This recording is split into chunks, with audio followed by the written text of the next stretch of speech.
हम ये पैगाम देना चाहते हैं कि सुन ले फ्रांस के राष्ट्रपति, अगर हमारे बस में होता तो हम तेरा मुंह कुचल देते। हम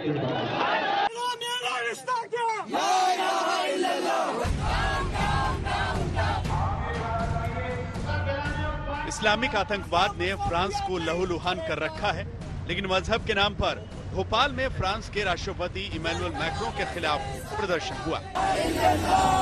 गुरुवार को भोपाल के इकबाल मैदान में कांग्रेस एमएलए आरिफ मसूद ने अपने सैकड़ों समर्थकों के साथ मैक्रों के खिलाफ नारेबाजी की। उनके पोस्टरों को रौंदा गया। भोपाल में जब यह प्रदर्शन हो रहा था, फ्रांस ने आतंक का एक और जख्म सहा था। नीस शहर में एक चर्च में घुसकर एक कट्टरपंथी ने 3 लोगों की हत्या कर दी थी। लेकिन भोपाल में मजहबी भीड़ को सड़कों पर उतारने वाले आरिफ मसूद को कोई फर्क नहीं। उसूल की बात यह है कि हमने कभी किसी के धर्म के बारे में बुरा नहीं कहा, तो हमारे मजहबी पेशवा के बारे में, हमारे नबी के बारे में गुस्ताखी करने का किसी को हक हासिल नहीं है।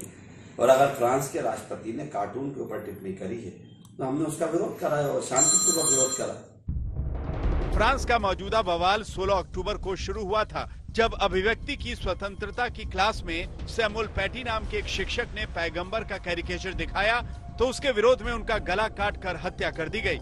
इस घटना के बाद फ्रांस के राष्ट्रपति इमैनुअल मैक्रों ने इस्लामिक आतंकवाद के खिलाफ कड़ा रुख अपनाया, जिसके बाद तुर्की और पाकिस्तान जैसे इस्लामिक देशों ने न सिर्फ फ्रांस का बायकॉट किया, बल्कि मैक्रों के खिलाफ निजी हमले शुरू किए। इसके बाद पहले यूरोपीय देशों ने मैक्रों का समर्थन किया। बाद में भारत के विदेश मंत्रालय ने भी 2 टूक शब्दों में मैक्रों पर निजी हमलों की खिलाफत की। गुरुवार को नीस में हुए आतंकी हमले के खिलाफ खुद प्रधानमंत्री नरेंद्र मोदी ने ट्वीट किया।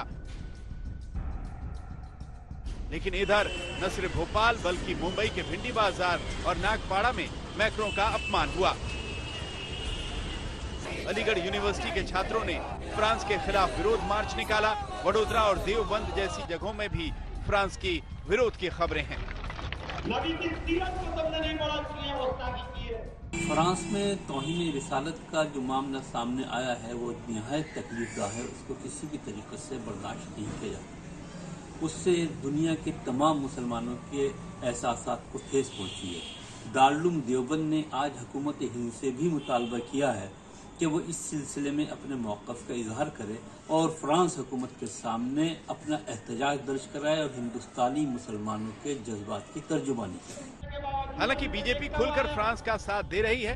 भोपाल की घटना को लेकर न सिर्फ कांग्रेस विधायक आरिफ मसूद के खिलाफ कोरोना गाइडलाइंस उल्लंघन का केस दर्ज हुआ है, बल्कि बीजेपी नेताओं ने सीधे कांग्रेस नेतृत्व से सवाल किया है।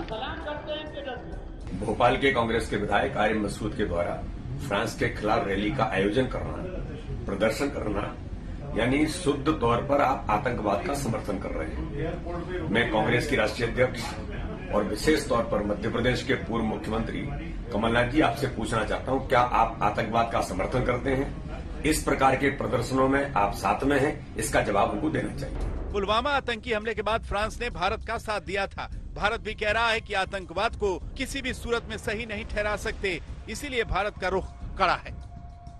पहली बात है, कल प्रधानमंत्री ने ट्वीट करके कहा है कि जो फ्रांस में आतंकवादी घटनाएं हुई वो गलत हैं और भारत फ्रांस के साथ है। तो आतंकवाद के खिलाफ देश को एक होना पड़ेगा।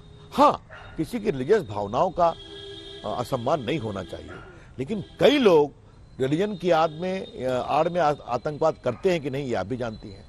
और आज भारत और फ्रांस के बीच एक अच्छे रिश्ते बने हैं, इसलिए कई मामलों में बहुत सराहना हुई है कि फ्रांस में जो दुर्घटनाएं हुई हैं उस पर भारत सरकार ने अपना रुख बहुत स्पष्ट किया है और स्वयं प्रधानमंत्री मोदी जी ने अपनी बात कही है। कट्टरवाद के खिलाफ भारत का रुख साफ है, लेकिन भोपाल, मुंबई, अलीगढ़ जैसे प्रदर्शनों से ये सवाल उठा है कि क्या ये देश के रुख के खिलाफ नहीं है। भोपाल से रवीश पाल सिंह के साथ आज तक ब्यूरो।